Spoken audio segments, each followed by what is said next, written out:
চাটুজ্জেমশাই club ঘরে ঢুকেই দেখলেন ক্লাবে বেশ একটা উৎসবের পরিবেশ। বিশু একটা নতুন মোটর সাইকেল কিনেছে, তাই ক্লাবের ছেলেরা ধরে বসেছে খাওয়ানোর জন্য। বিশু আজ দিলদরাজ। গদাধর ঘোষের দোকান থেকে এক কাঁড়ি মিষ্টি এনেছে আর অনাদি রেস্তোরাঁ থেকে চিকেন কাটলেট। চাটুজ্জেমশাইকে দেখেই সবাই হৈ হৈ করে উঠল। কাগজের প্লেটে করে মিষ্টি আর কাটলেট এনে দিল রঘু। বংশী একটা প্লাস্টিকের গ্লাসে কোকা কোলা ঢেলে নিয়ে এলো। চাটুজ্জেমশাই খাইয়ে মানুষ, ভারী খুশি হলেন। তারপর হাত মুখ ধুয়ে বিশুকে জিজ্ঞাসা করলেন, কি ভায়া, কত পড়লো? কোন শোরুম থেকে কিনলে? হ্যাঁ? বিশু বলল, শোরুম থেকে কিনিনি চাটুজ্জেমশাই, ব্যাংক থেকে কিনলাম। হ্যাঁ, বলো কি ভায়া, ব্যাংক থেকে?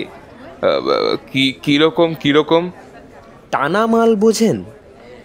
কেউ একটা ব্যাংক থেকে লোন নিয়ে বাইকটা কিনেছিল, কিন্তু ইএমআই দিতে পারেনি। ব্যাস, ব্যাংকের রিকভারি এজেন্ট গিয়ে তুলে এনেছে। তারপর নিয়ম অনুযায়ী নিলামে চড়ানো হয়েছে। আমিও অবশ্য তককেই ছিলাম, চান্স পাওয়া মাত্রই তুলে এনেছি। বলতে গেলে সস্তাতেই পেলাম, বুঝলেন। একদম নতুন গাড়ি, 6 মাসও হয়নি। কত হবে, 2.5 বা 3 হাজার কিলোমিটার চলেছে মাত্র। চাটুজ্জেমশাইয়ের মুখটা গম্ভীর হয়ে গেল। একটু পর বললেন, কাজটা একদম ভালো করনি বিশ্বনাথ। বিশু তো অবাক, আমরাও তাই। গদাই বলল, সে কি চাটুজ্জেমশাই, অমন ঝকঝকে বাইক, দারুণ পারফরমেন্স, খারাপ বলছেন কেন? বাইক তো খারাপ বলিনি, বলেছি ওই অন্যের অনেক শখের জিনিস এইভাবে কেনা। এমন জিনিস ব্যবহার করতে নেই, এতে লোকের দীর্ঘশ্বাস লাগে। কিন্তু আমি তো তুলে আনিনি চাটুজ্জেমশাই, তুলে এনেছে তো ব্যাংক। আমি ব্যাংকের কাছ থেকে বৈধভাবেই টাকা পয়সা দিয়ে বাইকটা কিনেছি। কাগজপত্রও তো সব আমারই নামে, এই দেখুন। বৈধ অবৈধের কথা হচ্ছে না বিশু। একটা লোক অনেক শখ করে একটা গাড়ি কিনলো কি বাড়ি বানালো, তারপর হয়তো ভাগ্যের পরিহাসে সেই শখের ভালোবাসার জিনিস তার হাত ছাড়া হয়ে গেল। জেনে রাখবে, সে জিনিস কখনো কিনতে নেই। ভালোবাসার টান বড় সাংঘাতিক টান হে, বিষিয়ে গেলে ও জিনিস জীবন ছারখার করে দিতে পারে। বলছিলাম কি, এ নিয়ে ভালো কোনো গল্প আছে নাকি স্টকে? থাকলে ঝটপট বার করুন না। আছে তো বটেই। শুনতে হলে চুপটি করে বসো, আর একটু নুন চিনির শরবত দিতে বলো তো হে। উফ, এই গরমে আর চা পোষাচ্ছে না। মুহূর্তের মধ্যেই ক্লাবের ছেলেপিলেরা চাটুজ্জেমশাইকে ঘিরে বসে পড়ল। গদাই, চাটুজ্জেমশাইও গলা খাঁখারি দিয়ে তার গল্প শুরু করলেন। আমি তখন পড়াশোনা শেষ করে এদিক ওদিক ঘুরে বেড়াচ্ছি আর চাকরির চেষ্টা করছি, কিন্তু কিছুতেই কিছু হচ্ছে না। হওয়ার অবশ্য কথাও ছিল না। আমার তখন মঙ্গলের মহাদশায় কেতুর অন্তর্দশা চলছে। সব কাজেই বাধা, বিপত্তি, অশান্তি এসব লেগে থাকারই কথা। এমন সময় আমার বাবার খুড়োমশাইয়ের ছেলে শ্রী চণ্ডীচরণ মুখোপাধ্যায় আমাকে তাদের বাড়ি বর্ধমানে ডেকে পাঠালেন। অবশ্য বর্ধমান টাউন ঠিক না, মেমারির কাছে এক গ্রাম। কাজ সামান্যই, কাকা উইল করে 3 ছেলের মধ্যে সম্পত্তি ভাগ করে দিয়ে যেতে চান। সেই সংক্রান্ত কিছু লেখাপড়ার কাজ, উকিলের সঙ্গে কথা বলা, এই সব করে দিতে হবে। আর কি, পরিবারের মধ্যে আমি প্রথম গ্র্যাজুয়েট, তাই ডেকে পাঠানো। ওখানে কয়েকদিন থেকে ঢালাও আদর যত্ন পাওয়ার লোভ তো ছিলই, তার ওপর চণ্ডী কাকা ইঙ্গিত দিলেন কিছু অর্থপ্রাপ্তিও ঘটার সম্ভাবনাও আছে। আমি যেন অতি সত্বর রওনা হয়ে যাই। সেবার ছিল এমনই এক গ্রীষ্মকাল। কয়েকদিন ধরে সূর্যদেব যেন আগুন ঢালছিলেন ধরিত্রীর ওপরে। দুপুরে রাস্তায় বেরোলে মনে হতো কলকাতা যেন এক মৃত নগরী। রাস্তাঘাট পুরো ফাঁকা, কুকুর অবধি দেখা যেত না, আর রোদের ঔজ্জ্বল্যে চোখ ধাঁধিয়ে যেত। কবিগুরুর এই রৌদ্রময়ী রাত্রির উপমাটা যে কত সুপ্রযুক্ত সেটা হারে মজ্জায় টের পেতুম। তখনও এত এসি, এয়ার কুলার এসবের বিলাসিতা ঢোকেনি শহরে। সেদিক দিয়ে গরমে গ্রামে যাওয়াটা অনেক আরামের ছিল। গাছপালার প্রাচুর্যের কারণে গরমটাও কম লাগতো। আর বিকেল হলেই পুকুরে বা নদীতে অবগাহন, আহ সে শান্তির স্নান তোমরা কল্পনাও করতে পারবে না। সে যাই হোক, একদিন বহু ট্রেন, বাস, রিক্সা পেরিয়ে চণ্ডীকাকার বাড়ি গিয়ে উপস্থিত হওয়া গেল। কাকিমা তো খুশি হলেনই, বৌদিদিরাও কলেজ পাস দেওর পেয়ে ভারী যত্ন আত্তি করতে লাগলেন। চণ্ডীকাকা বেশ সম্পূর্ণ গৃহস্থ, দাপটও কম না। জানি না সেই জন্য কিনা দেখলাম যে 3 ভাই আর বৌদিদিদের মধ্যে ভারী ভাব। গ্রামের নাম ছিল দক্ষিণ গোপালপুর। মেমারি থেকে বোরশুল হয়ে যেতে হয়। দামোদরের কোল ঘেঁষা গ্রাম। ছায়া, সুনিবিড়, শান্তির নীর বলতে যা বোঝায় একদম তাই। শান্ত নিস্তরঙ্গ জীবন। সবাই সবার খোঁজ রাখে, বিপদে আপদে ঝাঁপিয়ে পড়ে। আবার গ্রাম্য কুটকচাল, চণ্ডীমণ্ডপের পরনিন্দা, পরচর্চা এইসবও কম নয়। সব মিলিয়ে দিন 3 কোথায় কেটে গেল বুঝতেই পারলাম না। চতুর্থ দিনে একটা আশ্চর্য ঘটনা ঘটল। সেইখান থেকেই আমাদের কাহিনীর সূত্রপাত। বিকেলবেলা দামোদরে খুব খানিকটা হুটোপুটি সেরে ফিরছি। বিকেল হব হব করছে, এমন সময় রাস্তায় একটা বিপত্তি ঘটল। দামোদরের ধার ঘেঁষে একটা মোটর গাড়ি যাচ্ছিল। ঝকঝকে সাদা অ্যাম্বাসাডার, খুব সম্ভবত সরকারি গাড়ি। এদিকে কোনো কাজে এসেছিল। মাটির রাস্তা, রাস্তার উপর একটা হাম্প, মাটিরই। বোঝা যায় যে গ্রামের লোকজনই বানিয়েছে। একটু দূরে একটা বছর 13-14 ছেলে রাস্তা পার হচ্ছিল। ছেলেটার মাথা ন্যাড়া, গা খালি, পরনে সাদা কোড়া ধুতি পরা, কোমরে কুশের আসন। ছেলেটা ধীরে সুস্থে রাস্তা পার হচ্ছে। গাড়িটাও ধীরে সুস্থে হাম্পের ওপর উঠল, আর নামার পর হঠাৎ করেই স্পিড বাড়িয়ে তেড়ে গেল ছেলেটার দিকে। আমরা তো আতঙ্কে রক্ষে রক্ষে বলে চেঁচিয়ে উঠেছি। ছেলেটা প্রথমে হকচকিয়ে গেছিল, তারপর ঝাঁপ দিল রাস্তার সাইডে। গাড়িটাও অন্য সাইডে গিয়ে বিকট আওয়াজ করে থেমে গেল। আমি দৌড়ে গিয়ে ছেলেটাকে তুলে ধরলাম। কোনো এর কাছে ছড়ে যাওয়া ছাড়া আর কোনো আঘাত নেই, তবে ছেলেটা ভয় পেয়েছে প্রচুর। হাত পা থর থর করে কাঁপছে। চোখে একটা ভয় তাড়িত ভ্যাবলা মার্কা দৃষ্টি, যেন এইমাত্র কি ঘটে গেল সেটা বুঝতে পারছে না। এদিকে ড্রাইভারও নেমে এসেছে গাড়ি থেকে। দেখি সে কোমরে হাত দিয়ে ভুরু কুঁচকে গাড়িটার দিকে তাকিয়ে। গ্রামের লোকজনও এসে পড়েছে হই হই করে। একটা মহা হট্টগোলের সৃষ্টি হলো। বেশ কয়েকজন ড্রাইভারকে ঘিরে ধরে জবাবদিহি চাইতে লাগলো। কয়েকজন দৌড়লো বাচ্চাটার বাড়িতে খবর দিতে। আরে আরে, আজব মানুষ তো, দেখে গাড়ি চালাতে পারো না নাকি? আমি বাচ্চাটাকে ছেড়ে গাড়ির কাছে গিয়ে দেখি লোকজন তো ড্রাইভারকে এই মারে কি সেই মারে। আর বৃদ্ধ ড্রাইভার হাত জোর করে উত্তেজিত জনতাকে শান্ত করার চেষ্টা করছে।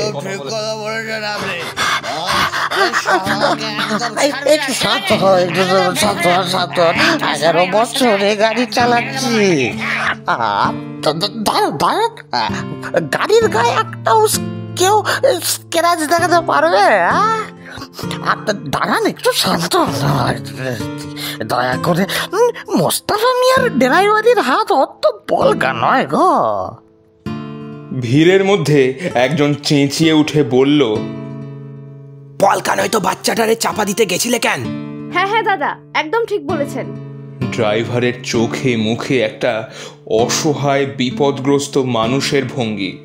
সে বিব্রত স্বরে বলল, সেইটা তো আমিও বুঝতে পারছি না কি থেকে কি হয়ে গেল। আবার একটা মারমার শব্দ উঠতে যাচ্ছিল। আমি হাত তুলে থামিয়ে দিয়ে বললাম, আরে দাঁড়াও দাঁড়াও দাঁড়াও দাঁড়াও দাঁড়াও দাঁড়াও, কি হয়েছিল ড্রাইভার সাহেব? মোস্তফা জিভ দিয়ে একবার শুকনো ঠোঁটটা চেটে নিয়ে বলল, ঠিক ওই বাম্পারটা পার হয়েছি, অমনি মনে হলো স্টিয়ারিং আর আমার বসে নাই। গাড়িটা যেন খ্যাপা ষাঁড়ের মতো নিজে নিজে এগিয়ে গেল ছেলেটারে মারবে বলে। জোরে ব্রেক চিপলুম, কিন্তু তাতেও কাজ হলো নি।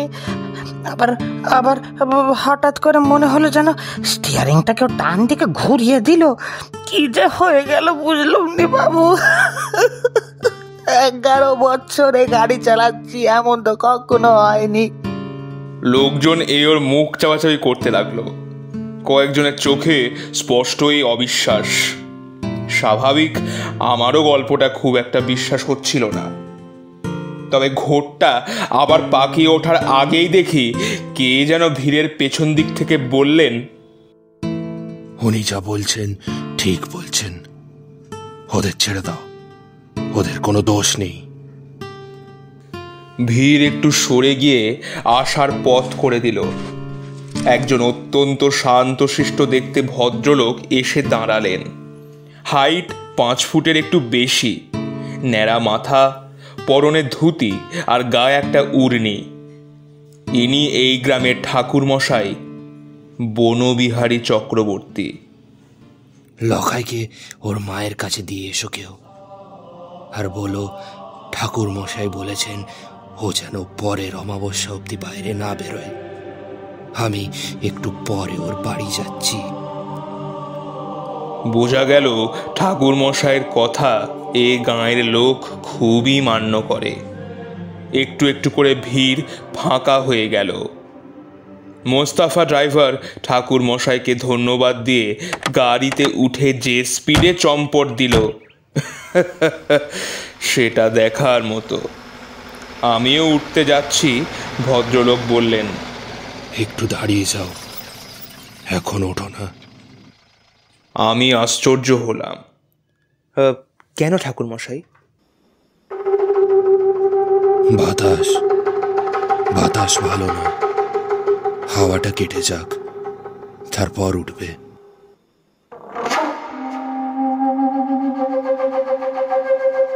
গল্প বলা কাজ অফিসিয়ালে আজকে আপনারা শুনছেন অভিক সরকারের লেখা প্রেতযক্ষ গল্পের প্রথম পর্ব।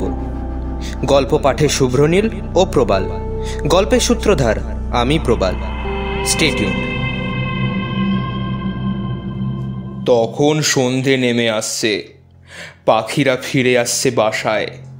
তাদের কলকাকুলির মধ্যে, ওই আধো অন্ধকারের মধ্যে, দামোদরের বাতাসের মধ্যে কথাটা যেন মূর্তিমান অমঙ্গল চিহ্ন হয়ে ভেসে এলো।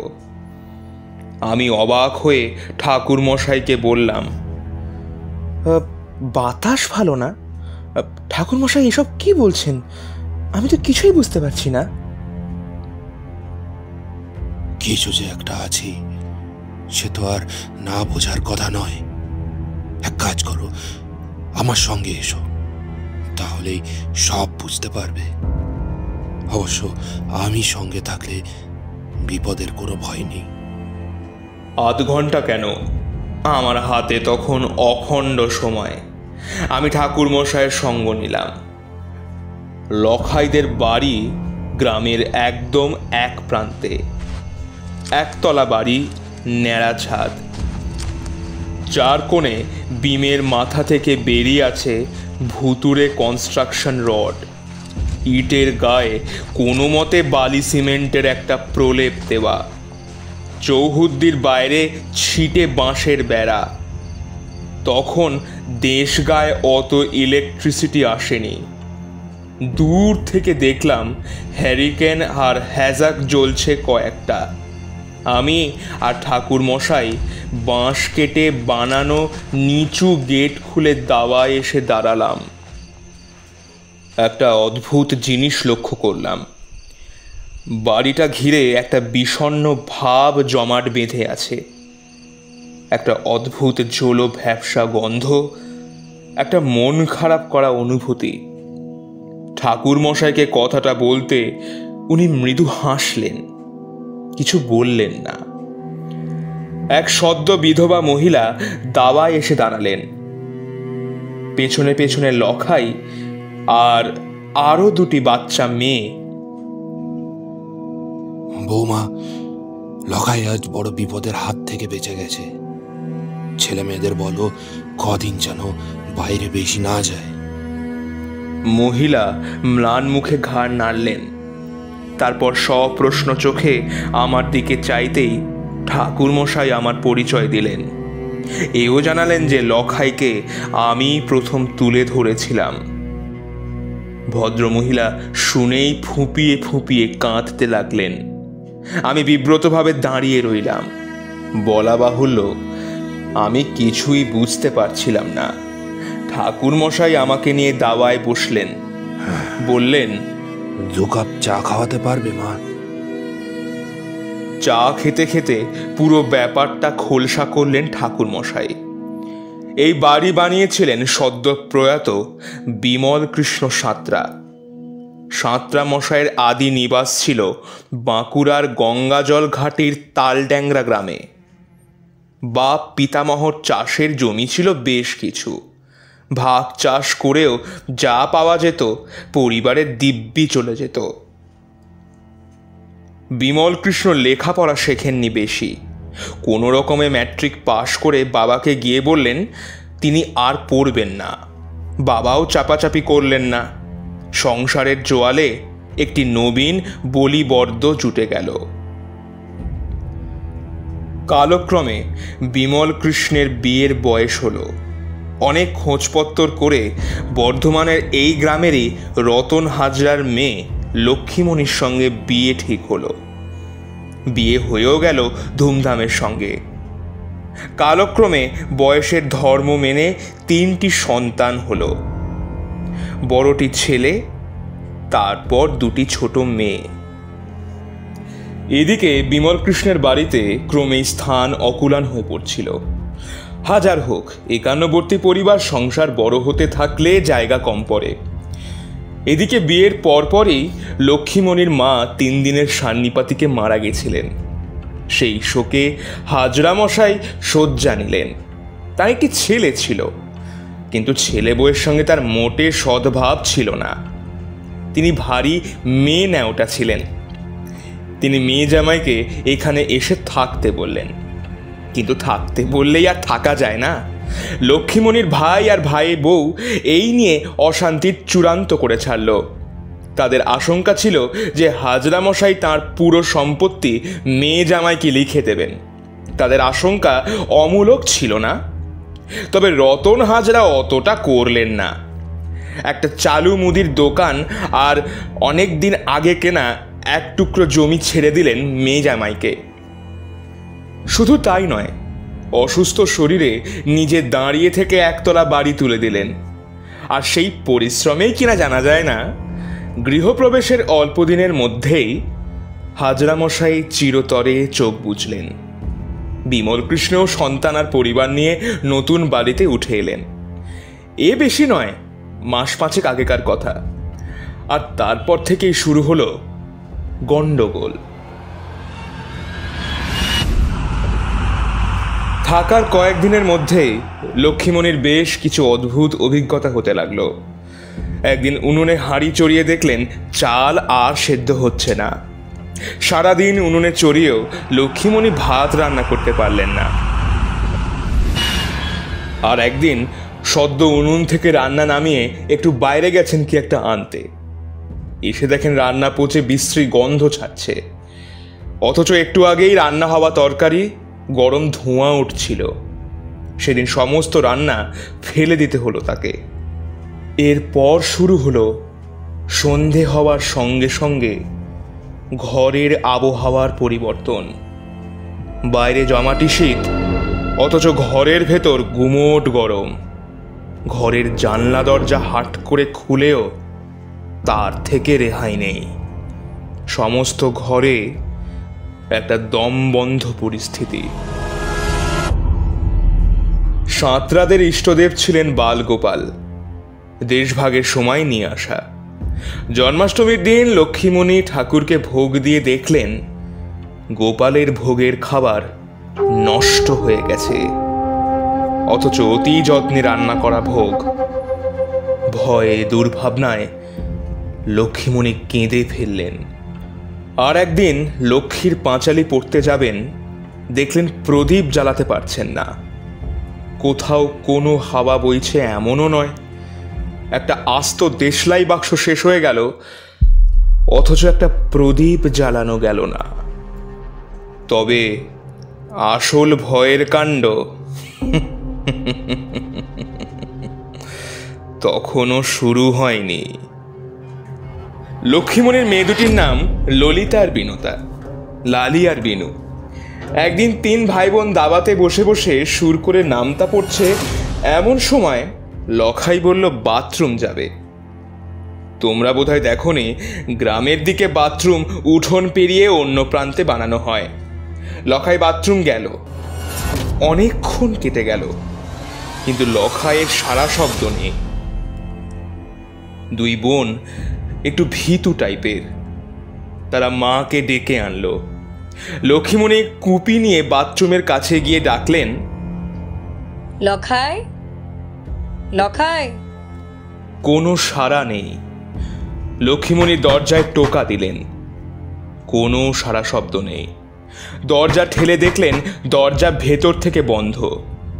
লক্ষ্মীমণি এবার উঁচু গলায় ডাকলেন, লখাই, এই লখাই, কি হলো তোর? সারা শব্দ দিচ্ছিস না কেন?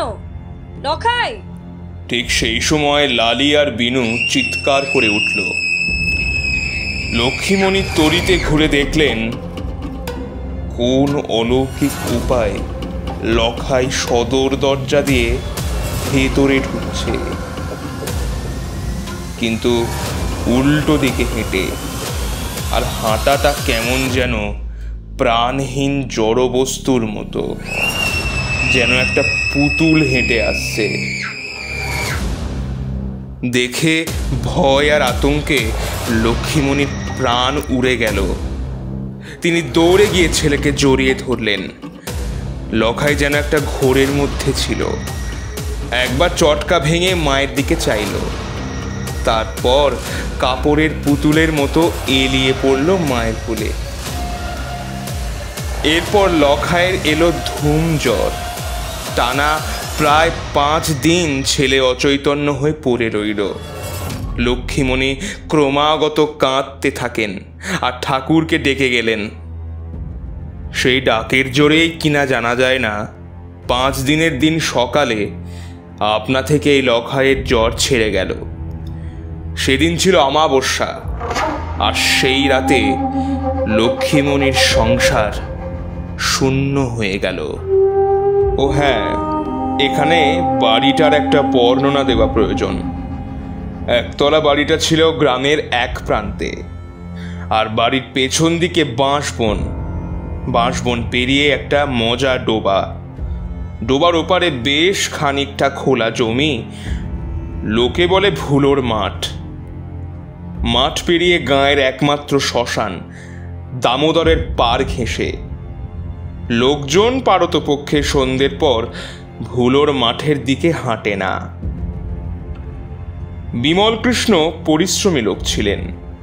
শ্বশুরের কাছ থেকে প্রাপ্ত মুদির দোকানটি নিয়ে তাঁর সারা দিন কেটে যেত। তার উপর নতুন জায়গা, নতুন খরিদ্দার, সব কিছু বুঝে নিতেও একটু সময় লাগে। দোকান বন্ধ করে বিমলকৃষ্ণ যখন ফিরতেন তখন রাত হয়ে যেত। পাড়াগাঁয়ে রাত 8টা মানে গভীর রাত। সন্ধ্যের একটু পরেই চারিদিক নিঝুম হয়ে যেত। রাস্তাঘাটে ঝিঝি পোকার ডাক ছাড়া কিছু শোনা যেত না। সাঁতরামশাই একটা সাইকেল করে ফিরতেন। সামনে একটা কার্বাইডের ল্যাম্প জ্বলত। দূর থেকে বাড়ির দাওয়ায় হ্যাজাক জ্বলছে দেখতে পেতেন। সেদিন সাঁতরামশাই এসে হাত পা ধুয়ে দাওয়ায় বসেছেন। লালি আর বিনু ভেতর ঘরে অসুস্থ দাদার দেখাশোনা করছে। লক্ষ্মীমণি এসে হাওয়া করতে করতে সব কথা স্বামীর কানে তুললেন। বিমলকৃষ্ণ গম্ভীর মানুষ ছিলেন, কিছু বললেন না। চুপচাপ রাতের খাবার খেয়ে কলতলায় হাত মুখ ধুতে গেলেন। লক্ষ্মীমণি এঁটো বাসন সরিয়ে রাখলেন, দাওয়া মুছে রাখলেন। ছেলে মেয়েদের খাওয়া আগেই হয়ে গেছিল। মশারি টাঙিয়ে তাদের শোয়ার ব্যবস্থা করতে গেলেন। স্বামী ফিরে এলে তিনি নিজে খেতে বসবেন, যেমন রোজ হয়। কিন্তু বিমলকৃষ্ণ ফিরলেন না। অনেকক্ষণ অপেক্ষা করে লক্ষ্মীমণি হ্যাজাক হাতে কলতলায় গিয়ে দেখলেন বিমলকৃষ্ণ কলতলায় মুখ থুবড়ে পড়ে আছেন। ঘাড়টা সামান্য উল্টে আছে, চোখের মণি দেখা যাচ্ছে না। আর অকুত ভয়ে সাঁতরামশাইয়ের সারা মুখে একটা সাংঘাতিক ভয় পাওয়ার ছাপ।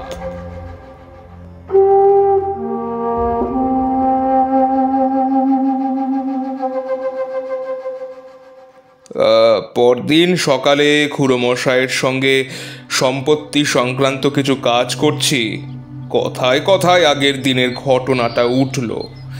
খুড়োমশাই ওই প্রায় অ্যাক্সিডেন্টের কথাটা জানতেন, কিন্তু তারপর যে ঠাকুরমশাইয়ের সঙ্গে যে সাঁতরামশাইয়ের ভদ্রাসনে গিয়েছিলাম সেটা জানতেন না। কথাটা শুনে খুড়ো একটু গম্ভীর হয়ে গেলেন। তারপর বললেন, কাজটা ভালো করনি ভবতারুণ। কেন খুড়োমশাই? যে বাড়িতে অপঘাতে মৃত্যু হয় সেখানে অসময় হুট করে যেতে নেই। তাছাড়া কি খুড়ো? বাড়িটা নিয়ে অনেক ধরনের কথা কানে এসেছে বাবু। অনেক অশরীরী ঘটনা ঘটেছে বলে শুনেছি। তোমরা শহরের ছেলে পিলে এসব মানো না জানি, কিন্তু আমরা বুড়ো লোকজন এসব লক্ষণ অলক্ষণ খুব মানি। ও বাড়িতে কারোর একটা অভিশাপ আছে। লক্ষ্মী আমাদের গায়েরই মেয়ে, ছোটবেলা থেকে দেখছি অতি চমৎকার মেয়ে। তার কপালে যে এত বড় একটা দুর্ভোগ নেমে আসবে সে ভাবতে পারিনি। অভিশাপ? ওই বাড়িতে কার অভিশাপ খুড়োমশাই? আমি তো কিছু বুঝতেই পারছি না। চণ্ডী খুড়ো হুঁকোটা নামিয়ে কিছুক্ষণ চুপ করে বসে রইলেন।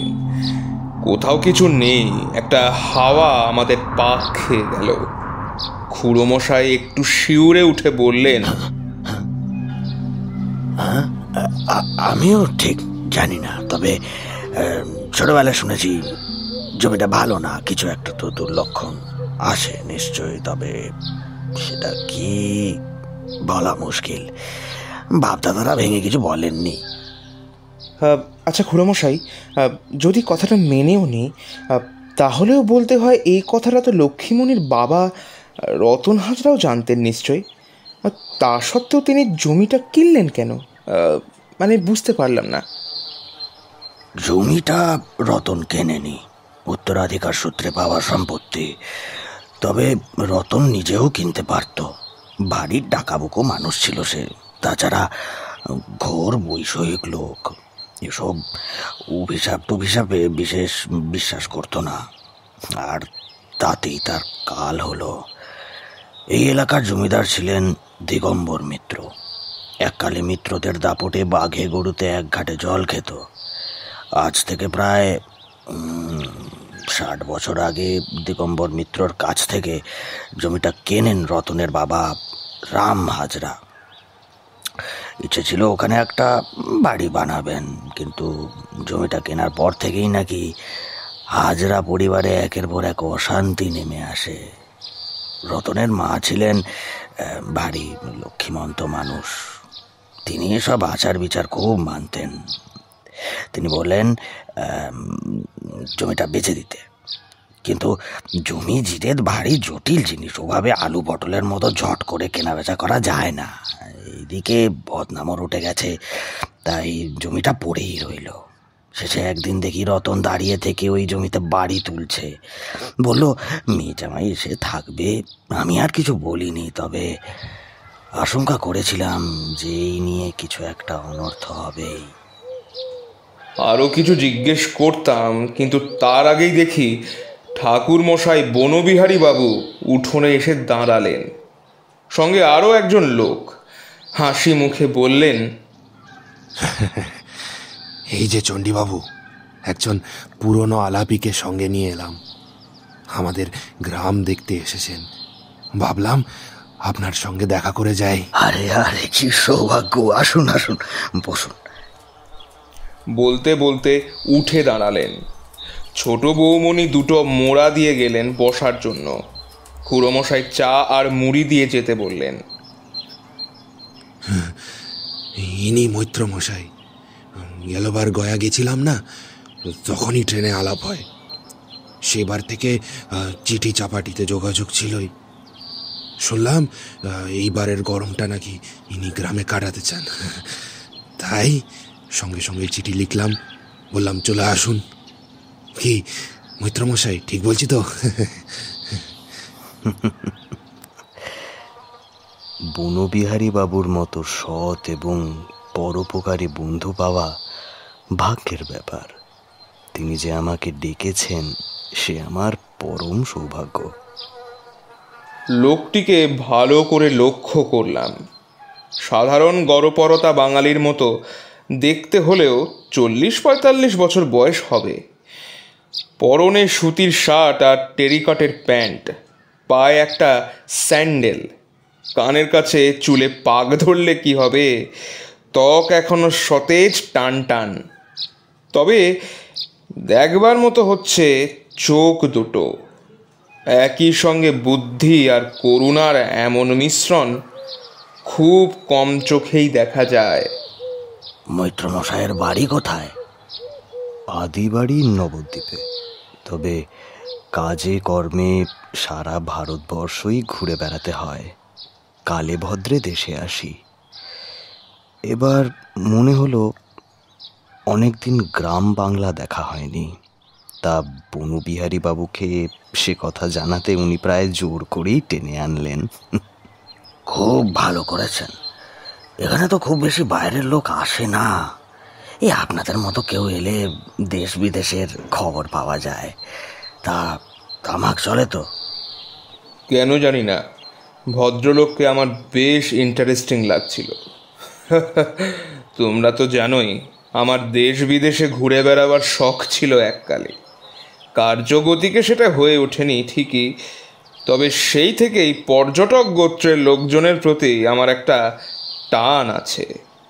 তাছাড়াও লোকটার মধ্যে কি যেন একটা অদ্ভুত আকর্ষণী ক্ষমতা ছিল। একবার দেখলে নির্নিমেষে চেয়ে থাকতে ইচ্ছা করে। আরও এ কথা সে কথার পর চা তামাক খেয়ে দুজনে উঠে পড়লেন। খুড়োমশাই নিমন্ত্রণ করে রাখলেন। মৈত্রমশাই থাকবেন 4 দিন। ঠিক হলো আগামীকাল দুজনে এই বাড়িতে দুপুরে খেতে আসবেন। দুজনের সঙ্গে আমিও উঠে পড়লাম। লোকটার সঙ্গ ছাড়তে ইচ্ছা করছিল না। বনবিহারীবাবু খুশি হলেন। চলো হে, তোমরা তো শহরের লোক, আসল গ্রাম কাকে বলে তোমরা তো জানোই না। চলো তোমাদেরকে গ্রামটা ঘুরিয়ে দেখাই। সে গ্রাম আমি গত 3 দিন ধরেই দেখছি, তবে সে কথা আর বললাম না। 3 জনে মিলে হাঁটতে হাঁটতে গ্রামের অনেকটা ঘুরে ফেললাম। ততক্ষণে মৈত্রমশাই আমার কাকা হয়ে উঠেছেন। আমি খুড়ো বলতে গেছিলাম, উনি হেসে বললেন, খুড়ো মশাই শুনলেই কেমন যেন নিজেকে অশীতিপর বয়োবৃদ্ধ বলে মনে হয় ভব। তুমি বরং আমাকে কাকা বলেই ডেকো। হাঁটতে হাঁটতে শ্মশানের দিকটাই এলাম। কাকা দেখলাম কি সব বিড়বিড় করছেন। ঠাট্টা করে বললাম, ভূতের মন্তর আওড়াচ্ছেন নাকি কাকা? ভয় করছে বুঝি? শ্মশানে ভয় কিসের ভবতারণ? রাজা থেকে ভিক্ষুক, মহাত্মা থেকে পাপী, সাধু থেকে ভোগী, সবারই শেষ আশ্রয়স্থল এই শ্মশান। এখানে পাপ পুণ্য সমস্ত কৃতকর্মের বোঝা নামিয়ে জীবাত্মা মিলিত হয় পরমাত্মার সঙ্গে। শ্মশান অতি পুণ্য স্থান। শ্মশানে এলে চিত্তশুদ্ধি হয়। কথাগুলো শুনে বড় ভালো লাগলো। তাছাড়া কাকার কথা বলার মধ্যেও এমন একটা ধীর স্থির শান্ত ভঙ্গি থাকে যে শুনলেই বিশ্বাস করতে ইচ্ছে করে। শ্মশান ঘুরে ভুলোর মাঠ ধরলাম। বৈশাখের খড় দুপুর, মাথার ওপর সূর্যদেব যেন আগুন ঝরাচ্ছেন। চারিদিক তেতে পুরে একসা। প্রচণ্ড রোদে আলজিব অবধি শুকিয়ে উঠেছে। এমন সময় একটা জিনিস থেকে থমকে গেলাম। আমাদের একটু আগেই এক মুঠো ধুলো যেন হঠাৎ করে হাওয়াতে পাক খেয়ে নেচে উঠল বাতাসে। তার সঙ্গে একটা হাওয়ার স্রোত এসে মিলল কোথা থেকে। কিছু শুকনো পাতা আর কাঠকুটো জড়িয়ে গেল তাদের সঙ্গে। তারপর সেই ধুলো আর হাওয়ার স্রোত একে অন্যকে জড়িয়ে পাক খেতে খেতে এদিক ওদিক মাথা দুলিয়ে দুলিয়ে নাচতে লাগলো। মনে হলো যেন দুটি বিশাল অজগর সাপে শঙ্খ লেগেছে। আমরা তিনজনে স্তব্ধ হয়ে সেই ভয়ঙ্কর সুন্দর দৃশ্য দেখতে লাগলাম। আশ্চর্যের বিষয় হচ্ছে যে সারা মাঠে আর কোথাও হাওয়া নেই। শুধু আমাদের চোখের সামনে যেন ঘূর্ণিঝড়ের এক আশ্চর্য নাটক অভিনীত হচ্ছে। কিছুক্ষণ পরে ঘূর্ণিঝড়টা দ্রুত ধেয়ে গেল মাঠের ওপারে একটা বাঁশবাগানের দিকে। বাঁশবাগানের সামনে একটা পচা ডোবা। দেখলাম শুকনো বাঁশ পাতা আর একগাদা কাঠকুঠো নিয়ে আরো বড় হয়ে উঠেছে সেই ধুলোর ঝড়। তারপর বাঁশবাগানের মাথার একটু ওপরে উঠেই ভেঙে গেল সে। এতক্ষণ তিনজনেই চুপ ছিলাম। প্রথম কথা বললেন কাকা। বাঁশবাগানের ওপারে কি আছে? গ্রামেরই এক বাসিন্দার বসত বাড়ি আছে সেখানে। আমাকে ওখানে নিয়ে যেতে পারবেন? কেন?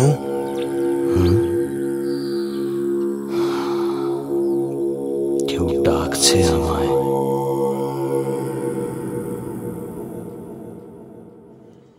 গল্প বলা কাজ অফিসিয়ালে আজকে আপনারা শুনলেন অভিক সরকারের লেখা প্রেতযক্ষ গল্পের প্রথম পর্ব।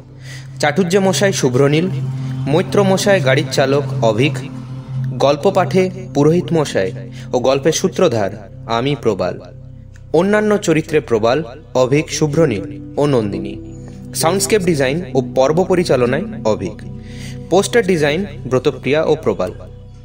দেখা হবে আগামী সপ্তাহে। আবারও হাজির হব আমরা প্রেতযক্ষ গল্পের দ্বিতীয় এবং অন্তিম পর্ব নিয়ে। Till then, please like, comment, share and subscribe to our channel গল্প বলা কাজ অফিসিয়াল, your গল্প পার্টনার।